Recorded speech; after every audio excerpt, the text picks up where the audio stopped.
to History Nuts.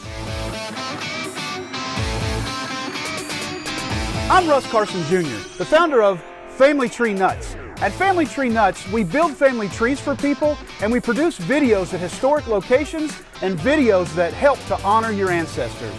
I'm Jameson Cable, founder of the Kentucky History Podcast, where we talk about anything Kentucky history, events, people. If it has to do with Kentucky, we're going to discuss it. And we've teamed up together to bring you History Nuts. History Nuts is a live show where we talk about, you guessed it, history. Right. History seems to be less and less to people today, but we are trying to do everything we can to keep it alive. Absolutely. History is a passion of ours for sure, but it connects to you. Russ, tell us about the best part of the show. You can join in. You can comment and ask questions live. We've got a great topic today, and we know you're going to enjoy this episode of History Nuts.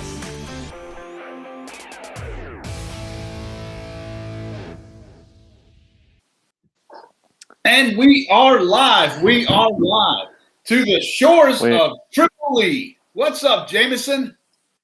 Well, from the halls of Montezuma to the shores of TRIPOLI. Well, right? Yeah, but we kind of talked about Montezuma, halls of Montezuma last week, but yeah, this time we're talking about the shores of TRIPOLI. Man, I am super, super excited about this particular show right here. I think that this is something that a lot of people are not going to know very much about or have never even heard of. But to the Marine Corps, this guy is a very, very important guy. He's one of the top 5 guys that you might learn about, I guess, in the Marine Corps. So who is Lieutenant Presley O'Bannon, and why are we talking about him on History Nuts? Well, he's got a big connection, and you stole one of my questions. I was going to ask you, you're a Marine as well, right? So I was going to ask you a question. Well, I'll save it for a little later, but you kind of got into it there a little bit. But very important dude. A lot of military accomplishments, a connection to Kentucky as well. So he's worthy of talking about, right? Definitely, without a shadow of a doubt. And so make sure you guys, hey, I see Greg's watching there, Semper Fi, brother. But I make sure you guys chime in. Tell us where you're watching from. Ask us questions. That's part of the show. Last few shows we've done, we haven't had a lot of questions and things like that, or input. So if we could get some input from you guys, that makes our job a little bit easier. And also, we should also subscribe somewhere, shouldn't we? I subscribe to Family Tree Nuts YouTube channel. Subscribe to the Kentucky History channel. Like the Facebook pages and all that good stuff. But yes, absolutely. These shows that we're doing right now are searchable, and they're right there on our YouTube channel forever. We have a playlist on there for History Nuts, so you could go back and watch the show or listen to it 6 months later from now or whenever. So, but are you ready to get started talking about Lieutenant Presley O'Bannon, right? Yes, sir. Absolutely. Where did Lieutenant O'Bannon get his start from? Where did he come from? Well, he was born in Farquhar County there in Virginia, and born in. Do you know what year he was born? 1776. Of course. What other year would he be born in, man? 1776, of course, was when he was born, and he grew up just about a mile or so west of present-day Marshall, Virginia, and he grew up in a pretty kind of hand-to-mouth poor family, didn't he? Well, his father was in the Revolutionary War, right? Yeah. His mother was Anne Neville, sister of General John Neville. Now, do you know anything about John Neville? Yeah, he actually was the commander at Fort Pitt during the Revolution there. That, of course, became the town of Pittsburgh, and that's actually Lieutenant Presley O'Bannon's middle name, Presley Neville O'Bannon. Neville. You don't hear a lot of Nevilles these days. Just maybe some Harry Potter, but Harry Potter. Is there a Neville on there? Yeah, you gotta catch up on your Harry Potter, man. There's never. Yeah, man. But yeah, so he doesn't grow up a poor kid. He grew up. He's connected. He's landed. They're not incredibly wealthy, but landed. They said his father was a captain in the Revolutionary War. His his uncle was commander of Fort Pitt, and so Marquis de Lafayette. What's the connection? Well, his cousin. He's named after his cousin. His mother's brother's son was named Presley Neville, who was the aide de camp to Marquis de Lafayette. Is aide de camp or aide de camp? Am I saying that either right? Either way, it depends on if you want to be French or not. So aide de camp, but yeah. So he's got a lot of connections, and this isn't the end of his connections, of course, but definitely, and got some people that are movers and shakers. I think his dad was originally from Ireland, hence the O'Bannon, which is another interesting thing. They originally immigrated to Maryland, where majority of the Irish Catholics came from, as did my great seventh great grandfather. Back, they came from Ireland, and as a young man, he had an interesting early job. So he was the deputy sheriff. I mean, yeah, that's pretty interesting. Well, deputy sheriff is a little bit different back in that time. You know, the sheriff was an incredibly important position. Not that it's not now, but very political office there for, to enforcing the laws in the communities there. So as a deputy sheriff, it was a pretty important job when he was a very young man there. Don says, hello all from Arnton, Ohio. And I see Stephanie's watching, Denise, Darla, Greg, Josh. Let us know where you're watching from, folks. And so he joined the Marine Corps at an early age. Yeah. Before you get that, because we're about to say the year he joined the Marine Corps, which is 1801. When did the Marine Corps start? I assume you know this. I have no idea. I don't know. You don't know? Back in 1775, my Marine Corps came alive, man. 10 November, 1775 in Tun Tavern there in Philadelphia. We were born in a bar, man. Born in a bar. Born in the bar. Yeah, man. Born in the bar. Congress passed into raise up of 2 units of Marines. And this is something I'm guessing that the people that are going to be watching this over a long amount of time are Marines. People are going to be searching for this. A lot of Marines have watched some other stuff we've done on Lieutenant Presley O'Bannon, but I'm jumping a little bit ahead of myself. I'm going to go ahead and say this though: what is the Marine Corps? What is the difference? Because I think a lot of people don't understand. You got Army, Navy, Air Force, Marines. What is a Marine? Do you know? Not necessarily. I was gonna say, like, what's it? Is it a Navy SEAL that's sea, air, something land? Yeah. That's not a Marine though. So I don't know. Air and land, yeah. It's a little bit different animal there. The SEALs are, for sure. Special units.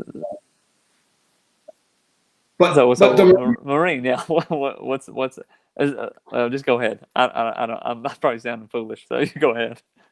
Well, what a Marine is just what it sounds like. Is a Marine. You think of the ocean. You think it's a soldier of the sea. A lot of people don't realize that the Marine Corps is part of the Navy. It is the Department of the Navy. There is no Marine Corps Academy like there is a Naval Academy or Air Force Academy in West Point.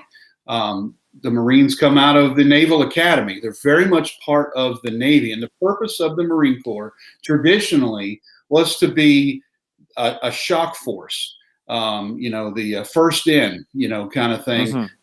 Navy would pull up, bring everybody there. They'd offload their Marines onto the shore to gain a foothold on shore. let the Army fight the war. The Marines weren't originally designed to fight the wars per se. They were designed to come in and kick tail, get some ground to bring the Army in to fight the rest of the war. And that's why Marines today are a force of readiness, of expeditionary force that can be anywhere in the globe to do whatever the mission takes within 48 hours. That's a whole nother subject there. I know we're not here to talk about the Marines so much. I could talk all night long about that, of course. The other thing the Marines were known to do on the ships is they were known for their marksmanship, as they are today. They used to be up in the ship's riggings, and they were sharpshooters up in the top, up by the crow's nest and stuff, to pick people off when the two ships come together and battle. So that is what a Marine is. So I'm going to throw this out, and people may already know this, but I'll ask it anyway, just in case people don't.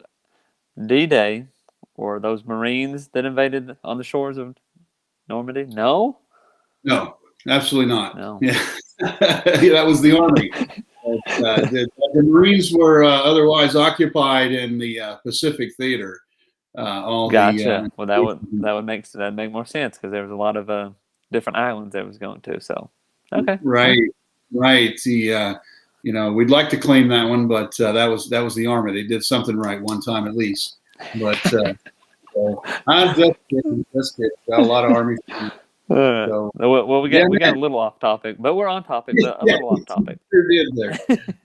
I love the Army too. So O'Bannon, he joined the Marine Corps. How old was he? That was the question you asked me. He was about 25 years old. Joined in 1801. And came in as, I think, February of 1801. He was a second lieutenant. And by October, he promoted him to first lieutenant, which is the rank that he stayed at. And he got a lot of, like other Marines, he got sent all over the daggone place. Yeah, served quite a few different places. Served on the USS Adams. Went to the Mediterranean. Yeah. Went to the Mediterranean, though. Most Marines are constantly they constantly have a Marine unit called a MU, Marine Expeditionary Unit, in the Mediterranean at all times. They have two of them out there at all times. But it's funny that even clear back then, 220 years ago, guys were getting sent to the Med.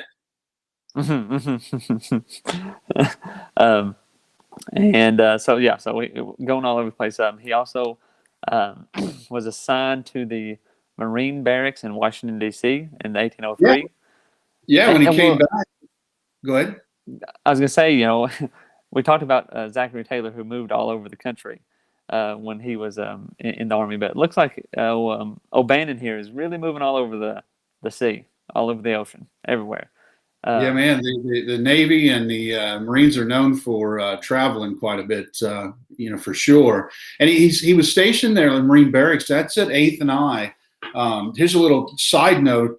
During the War of 1812, when the British burned the Capitol there in D.C., one of the very few buildings that they did not burn was the Marine barracks there. So it was out of respect for the Marines and what they do.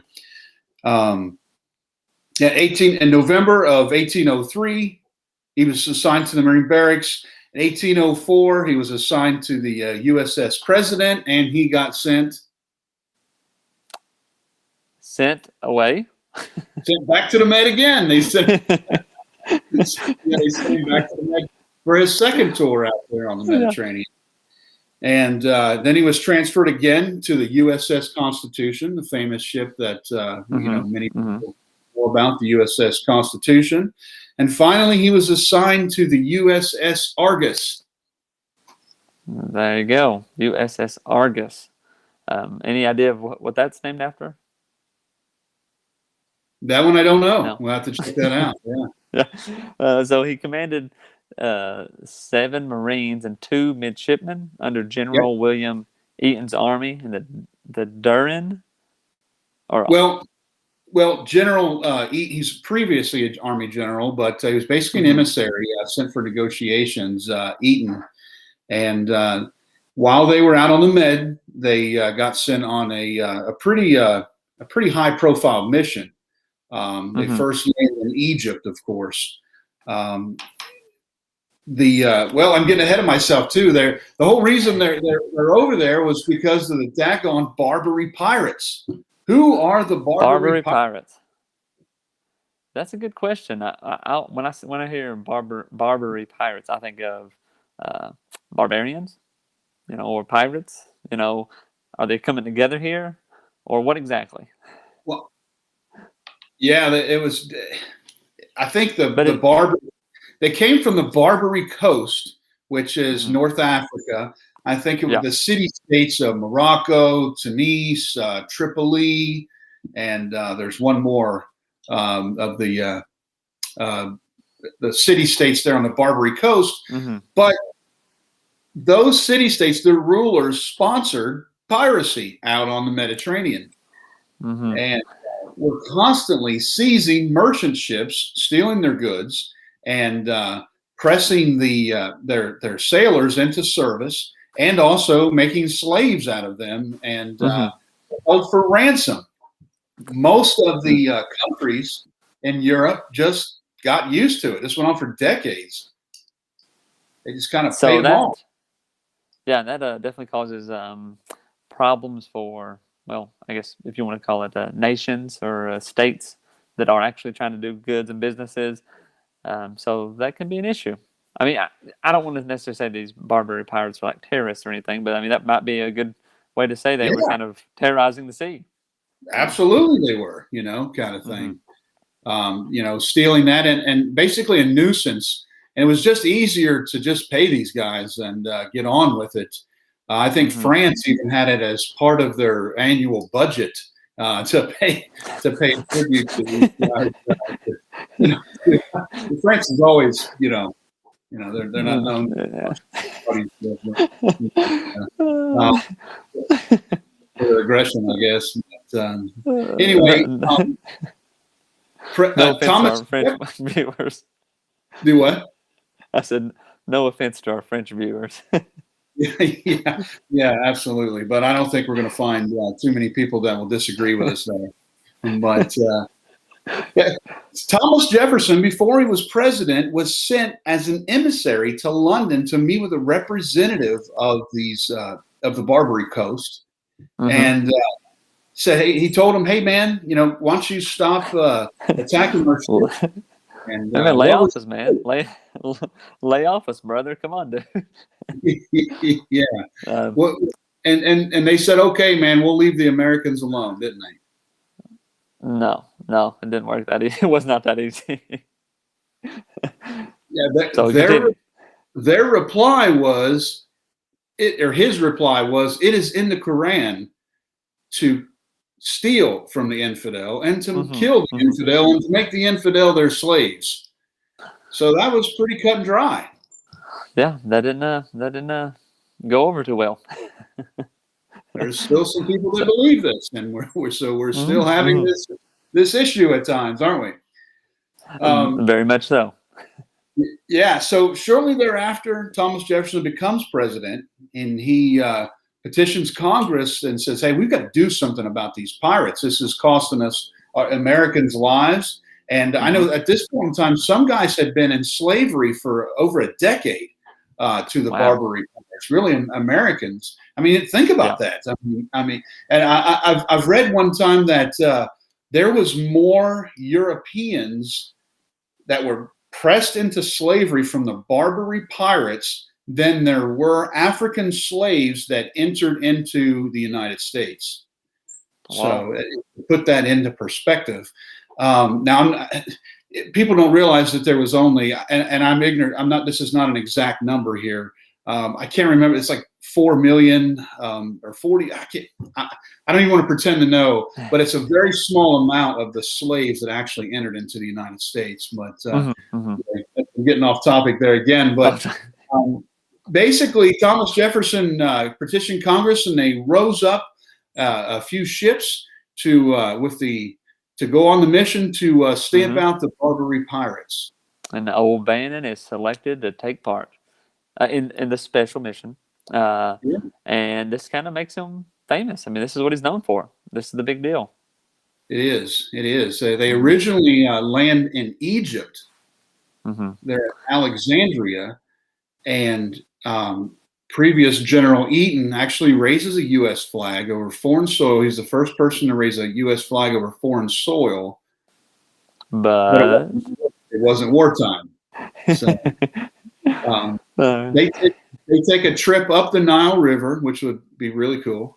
And I've been at the very, very, very beginning of the Nile. Well, you know, just thinking about Egypt and stuff like that, I just don't. It's hard to picture these colonial era, 1800 ships going to Egypt. I just want to picture pharaohs and pyramids and that sort of thing. It's hard to kind of put it together that this was going on. Sure. But especially with their clothes that they wore back then, with those, they wore those hats that pointed down, in the front and the back, and those heavy coats and things like that. So they actually fought like that. Hey, by the way, since that, if you saw the thumbnail picture of Lieutenant Presley O'Bannon, it's during this time that the uniform and stuff, Marines had those great big collars on, yeah. Have you ever heard a Marine called Leatherneck? Oh, okay. Is that where it's from? Where that came from? They wear that leather collar for to help protect sword blows to the neck right there. Oh, huh. And another thing, learning, yeah. They were veering off of O'Bannon a little bit, but moving right along through the story. But it's at that time while they're in Egypt that they meet a guy, Prince Hamid, and he's got a much longer other name there, but an Arabic name. And Prince Hamid was originally in the rightful ruler of Tripoli, but was ostracized by these pirates. And he says, "Hey, man, why don't we team up? If you guys are wanting to oust them, let's team up together. Let's do this. Get my throne back. Help you guys out. Sounds like a treaty or a deal." Yeah, absolutely. So they team up together, and so basically Prince Hamid's men, Lieutenant Presley O'Bannon and his 7 Marines and 3 midshipmen. You're talking about 10 people? Yes.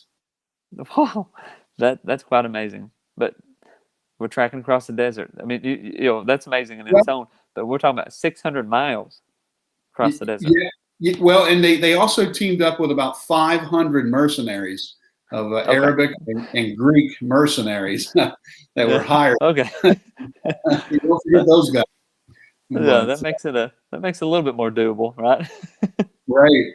So they trek across the Sahara there, 600 miles, like you said, with about 100 camels, kind of thing. What a horrible, horrible trip. Yeah, man, that's different. We're talking about different war setting, I guess, is what I'm trying to get at. You think about, over here in North America, you got forest and this and that, but this is desert. It's a different environment.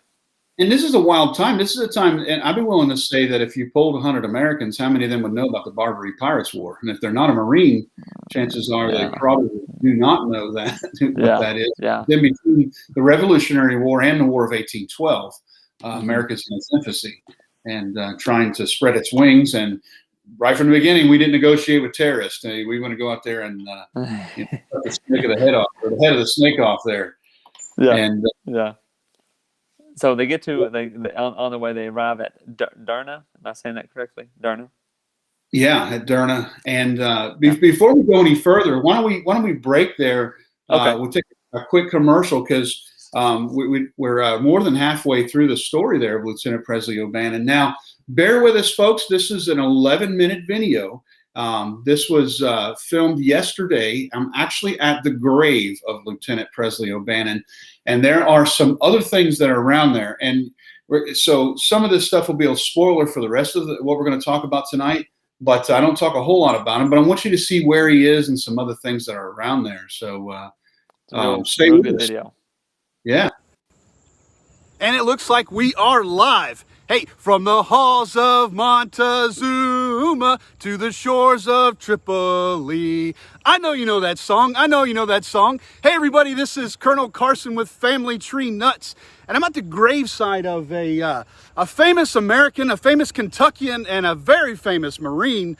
I'm at the graveside of Lieutenant Presley O'Bannon. Lieutenant Presley O'Bannon.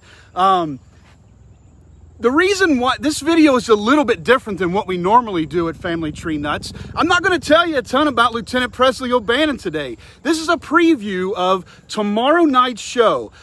We team up with Jameson Cable from the Kentucky History Podcast, and usually on Thursday nights at 9 p.m. Eastern Time, we do a live show discussing a different person in Kentucky or U.S. history. This week is about Lieutenant Presley O'Bannon. So we're going to be talking about him tomorrow night instead. Tomorrow night show's on Wednesday, not Thursday. We've got some stuff going on Thursday that we can't do it. But 9 p.m. Eastern Time, we're going to talk about this man. But I wanted to do a preview to that, to take you to his gravesite. I'm in Frankfort, Kentucky. I'm in Frankfort Cemetery, just up the hill from the Capitol. Right through them trees right there is the grave of Daniel Boone. You know Daniel Boone, but who's Lieutenant Presley O'Bannon? Who is he? Like I said, I'm not going to go in great detail on Lieutenant Presley O'Bannon today because we're going to check it out on the live show. But Lieutenant Presley O'Bannon is the first American to ever plant the U.S. flag on foreign soil. Now, this was during the Barbary Pirates War. What's the Barbary Pirates War? We're going to go in detail on that tomorrow at the show. But the Barbary Pirates War basically was a band of pirates that were attacking U.S. and everybody else's merchant ships on the Mediterranean. For decades, most countries just paid them off in tribute so they can move their goods. The United States does not negotiate with terrorists right from the beginning. So Thomas Jefferson was sent as an emissary to negotiate, hey, stop robbing our ships, man. And he was basically told that, hey, it says in the Quran that it's okay to kill infidels and make them your slaves. So a lot of people don't realize that tremendous amount of Americans were pressed into service, into slavery during this time. So make a very, very long story short, some ships were raised up and a small unit of Marines were sent to North Africa to battle the Barbary Pirates. We're going to go in detail on that tomorrow. In 1806, spring of 1806, Lieutenant Presley O'Bannon attacks the city of Derna and is successful. And basically, a long story short there, the battle very near the city of Tripoli, they replace Prince Hamid in charge of his country. Now, he had a sword that he carried with him called a Manulife Sword. That sword was given to Lieutenant Presley O'Bannon for establishing him as the... hey, we got some folks. Hey, how you doing? We're doing a live show or live video here. How you doing? So, yeah, man. So now that sword was given... Prince Hamid gave his sword to Lieutenant Presley O'Bannon as a appreciation for his toughness of throwing out the pirates and establishing his command back. That sword was carried by Lieutenant Presley O'Bannon in 1825. The Grand Old Man of the Marine Corps, Archibald Henderson, made it the official sword. Hey, Stephen says, Semper Fi, brother. Made it the official sword of the Marine Corps officers. The oldest weapon still used by the U.S. arsenal. I know some people are going to argue with me on that. But the Manulife Sword was given. You've seen it, all the different commercials. You've seen those Marine officers carrying that sword. That's the Manulife Sword that was given to Lieutenant Presley O'Bannon. He's buried right here. You see the historic markers right there. I know it's backwards. We'll show this during the live show. We've also got his grave right here. I'm going to read this for you. Lieutenant Presley O'Bannon departed this life on September 12th, 1850. Age 74 years, the hero of Derna, Tripoli, Northern Africa. April 27th, 1805, captain of the United States Marines, was the first to plant the American flag on foreign soil. That's actually not totally correct. The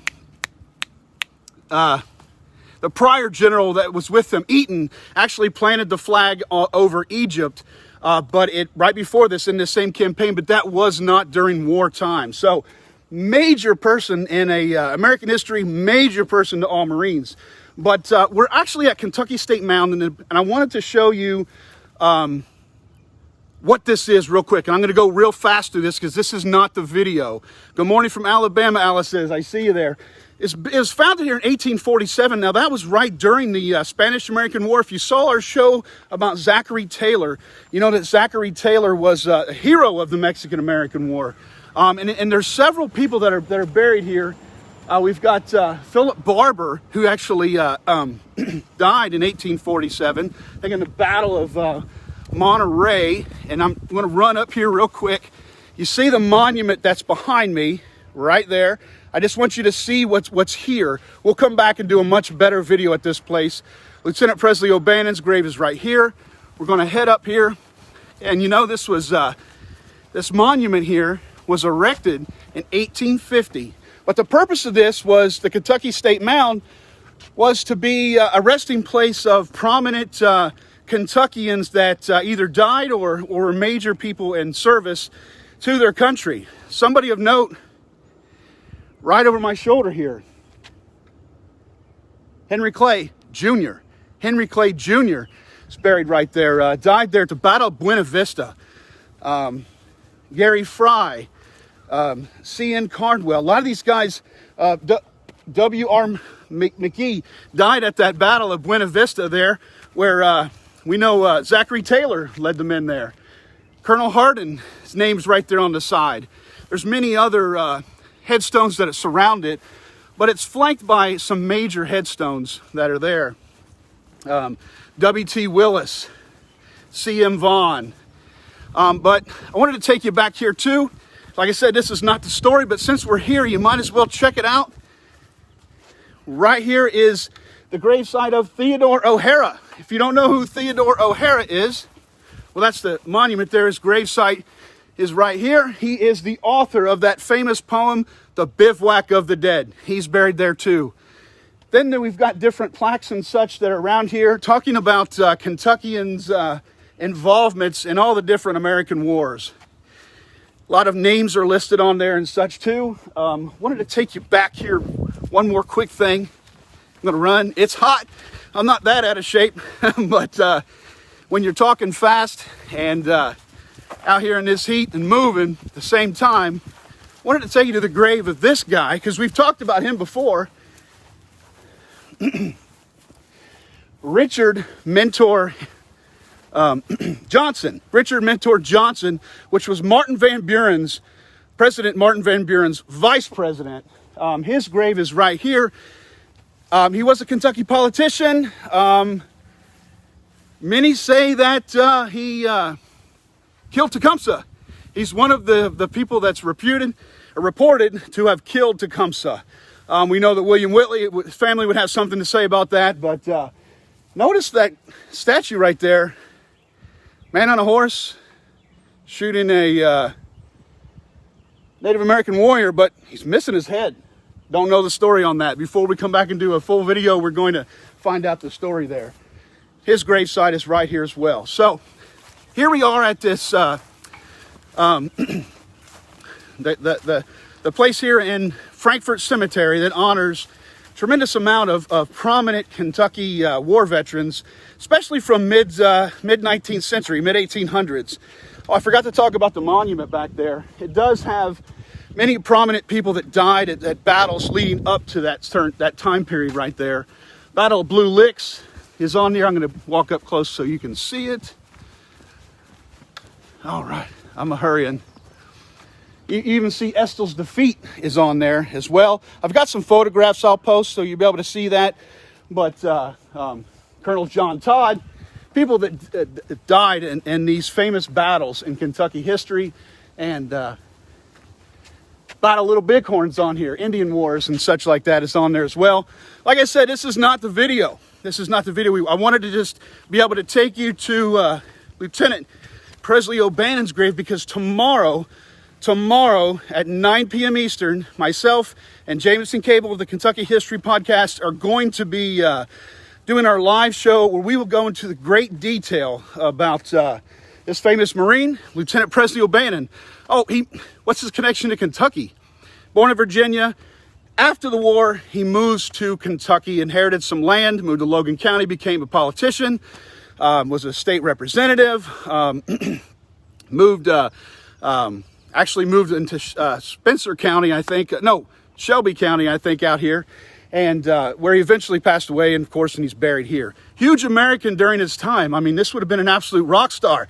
The first American to plant the U.S. flag over foreign soil. And in his lifetime, the Commandant of the Marine Corps passes into law or makes a decree that every Marine officer will then carry the Manulife Sword, or replica thereof. So anyway, wanted to take you to this grave site. Check out the show tomorrow. We'll go in great deal about Lieutenant Presley O'Bannon, one of the greatest Marines ever to live. So we'll take off for now. Hey, Semper Fi, and remember, family tree nuts. Let our nuts find the nuts in your family tree.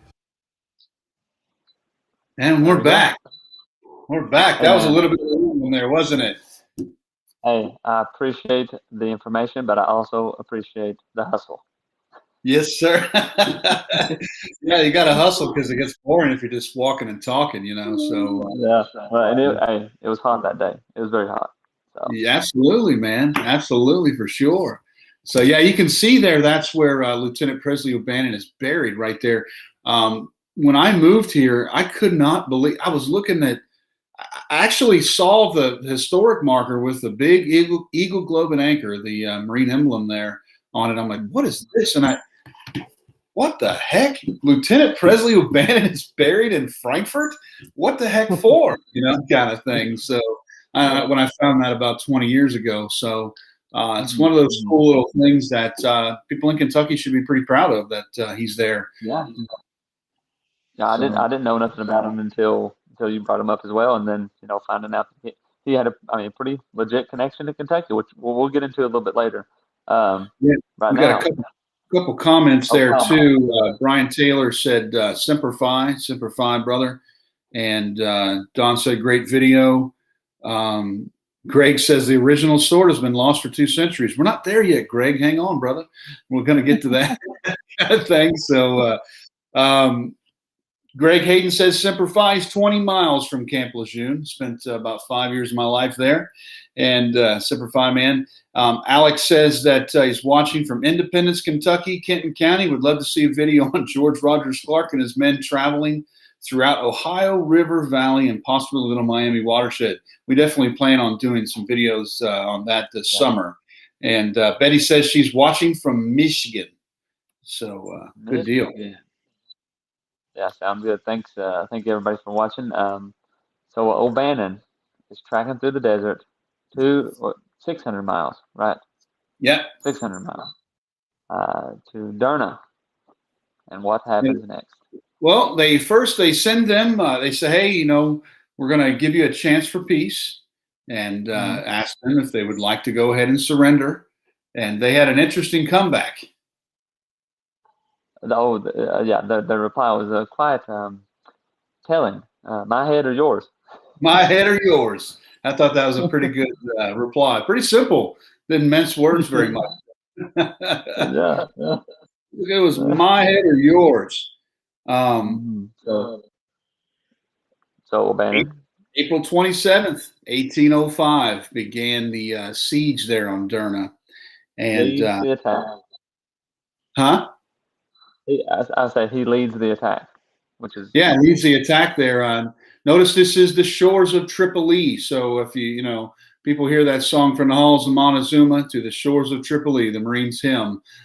First second line there is comes down to this this I don't want to say little, this battle right here. And the USS Nautilus, the Argus, and the Hornet arrived in the harbor and started to shell the city. O'Bannon and his men dodged bullets, get atop the ramparts where the cannon are sitting, turn the cannon around on the city and blast the heck out of it. And after about another 2 hours of hand-to-hand combat in the city was theirs. They took the city. And this is on what we would call like modern day Libya. That's the area. Yes, and right very near the city of Tripoli, which is still there. today. I was talking with a guy this week that was actually from Tripoli, but cool. right there on the coast. Tripoli did rally and sent some troops to try to reattack and take the city back, but a bayonet charge led by the Marines totally repelled it, and the city was theirs for good. So I always like a bayonet charge, you know. You don't see much of them these days, but Yeah, well, you know, it's that's last resort, but that's some pretty physical stuff there. So they raise the flag over during that, and O'Bannon becomes the first man or woman or person to raise the American flag over foreign soil during wartime. So that's pretty cool. You say that, but that's pretty cool. First person to raise the American flag over foreign soil during wartime. We used to have a saying. I said, if I'm standing on it, it's America. So it's not very politically correct in today's world, but you know, in the Marines we weren't very politically correct. So anyway, another subject.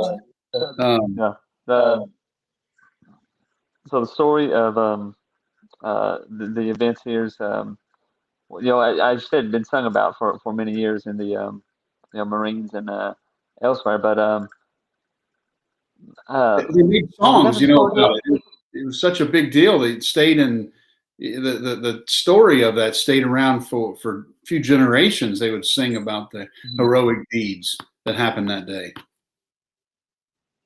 So let's talk about the sword though. You know, what was that song? What was that song though? Do you know the Arabic?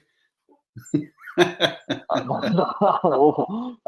do enough trying to do French, and I'm pretty bad at English as well. So well, the verses that they said was Din Den Muhammad, you Rias Maleka Malhalandi, which means Muhammad for religion, American for stubbornness. So I thought that was pretty cool. So the American for stubbornness, there's definitely some truth to that. Daggone right. Yeah, man. We're the ones that put an end to this daggone Barbary Pirates attacking.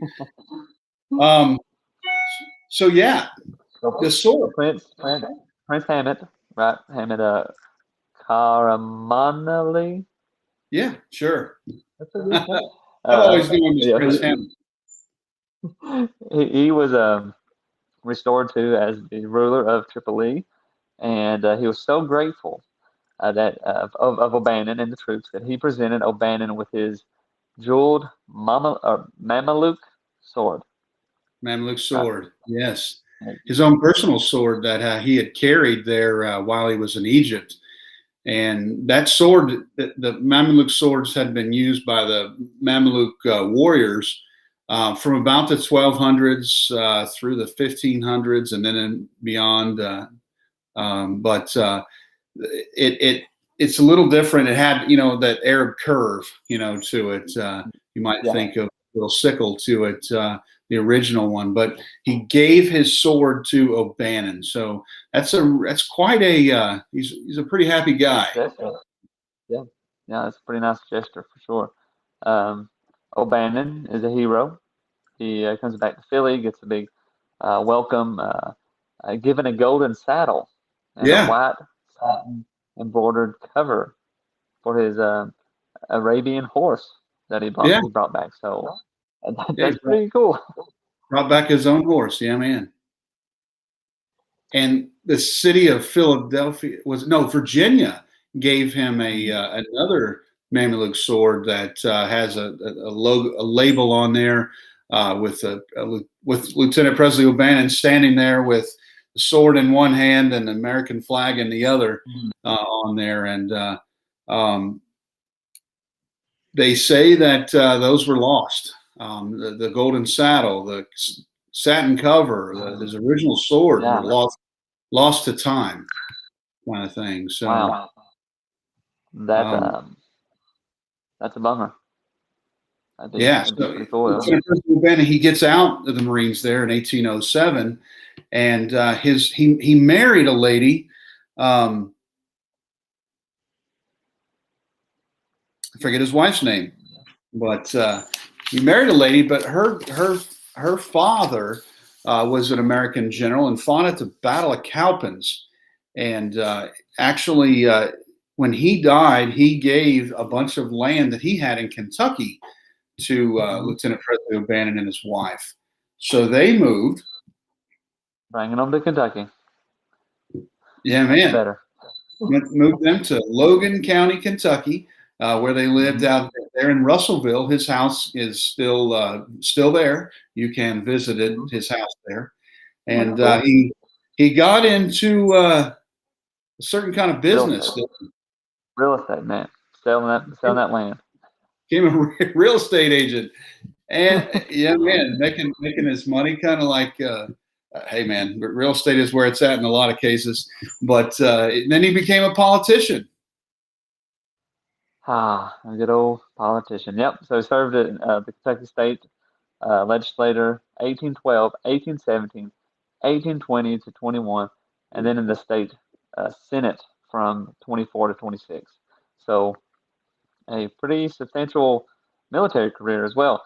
And I researching, I'm so surprised that there's not a county, an O'Bannon County or just a Bannon County in Kentucky, because he kind of meets a lot of the criteria that was that a lot of these counties are named after.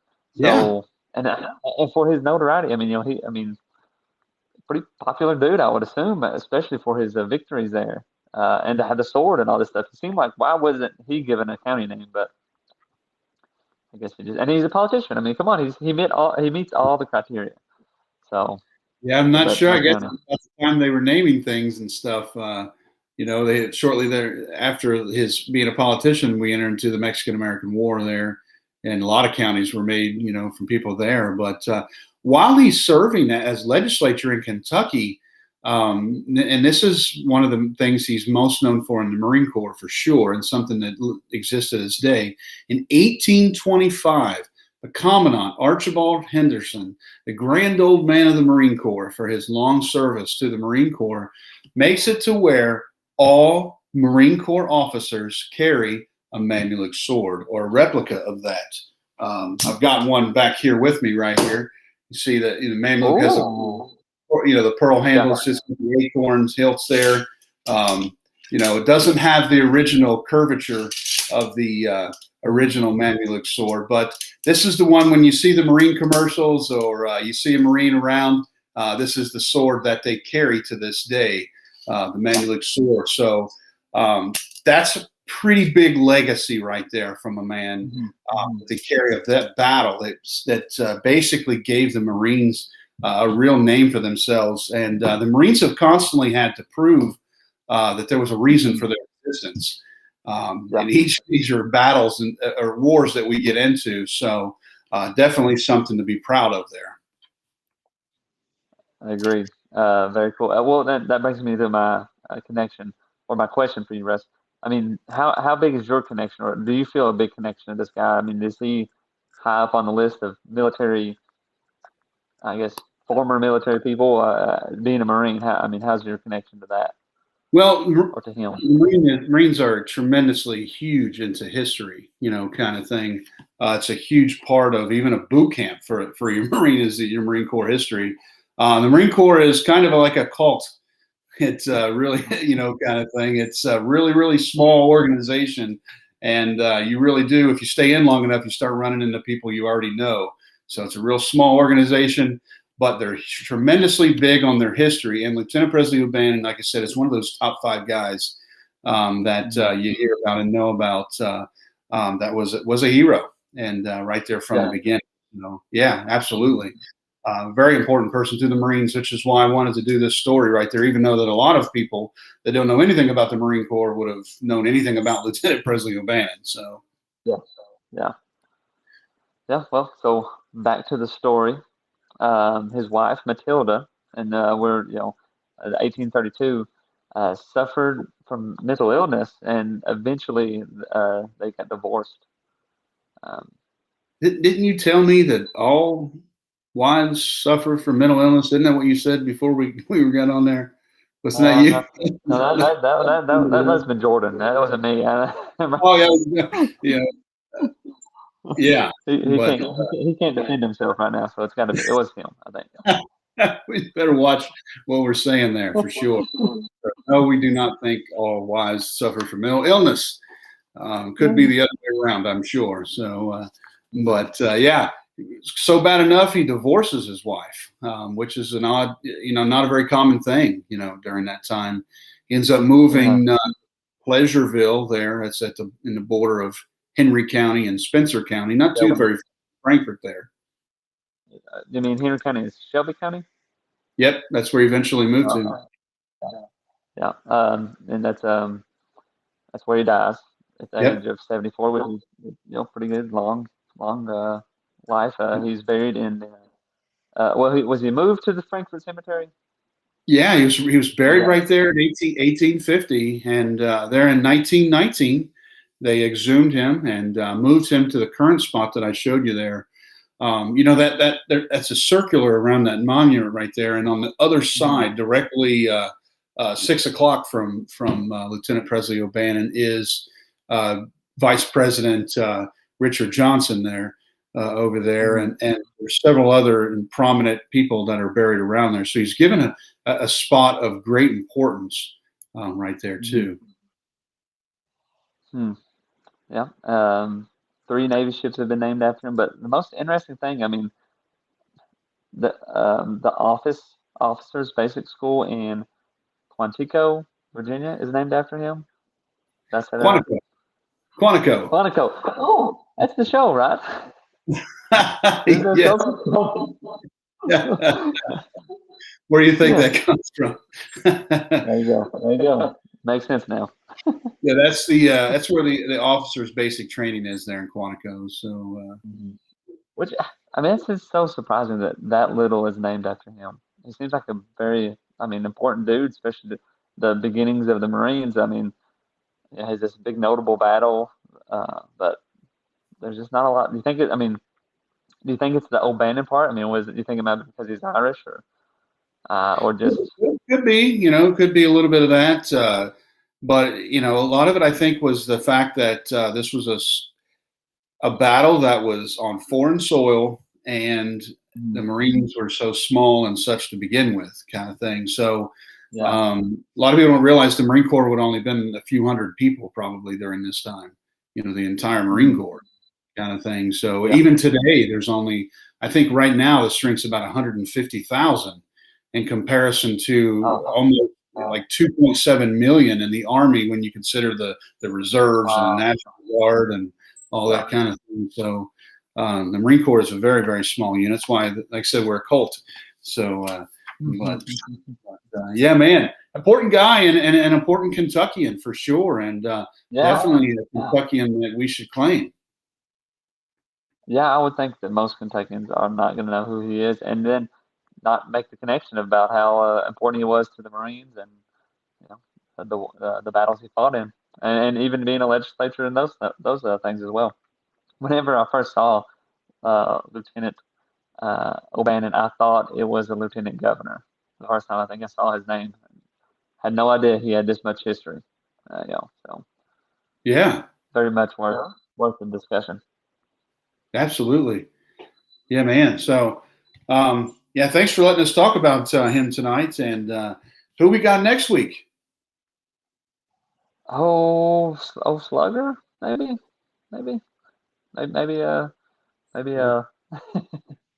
Pete Browning, the Louisville Slugger. Where'd that word Louisville Slugger come from? We're going to find out next week.